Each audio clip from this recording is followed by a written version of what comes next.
Hi friends, welcome to my channel. இன்னைக்கு vegetable kurma செய்கிறது எப்படின்னு பார்க்கலாம். வெஜிடபிள் குருமா செய்கிறதுக்கு ஒரு ஸ்டவ் ஆன் பண்ணி கடாயை வச்சு அதில் ஆயில் ஊற்றிருக்கேன். ஆயில் சூடானதும் ஒரு ஸ்பூன் சோம்பு, ஒரு பிரிஞ்சி இலை, ஒரு அன்னாசிப்பூ, கொஞ்சமாக கல்பாசி, 5 கிராம்பு, ஒரு சின்ன பீஸ் பட்டை போட்டிருக்கேன். இதை தாளிச்சுட்டு ஒரு பெரிய வெங்காயத்தை பொடுசாக நறுக்கி போட்டுக்கலாம்.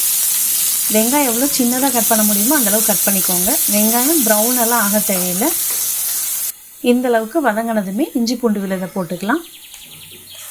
நான் 1 ஸ்பூன் இஞ்சி பூண்டு விழுது போட்டிருக்கேன்.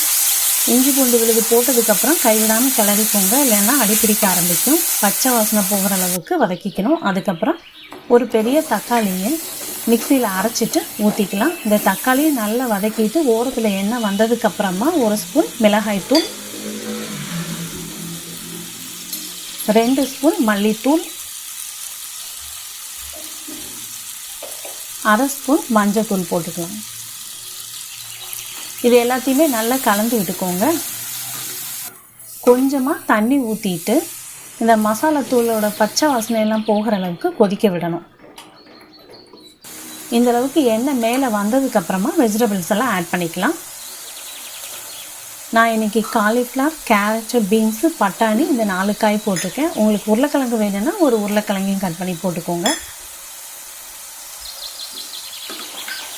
இது எல்லாத்தையுமே நல்லா கலந்து விட்டுட்டு இந்த குருமாக்கு தேவையான அளவு உப்பு போட்டுக்கலாம். நான் 1 ஸ்பூன் உப்பு போடுறேன். 1 ஸ்பூன் கரம் மசாலா தூள் போடுறேன்.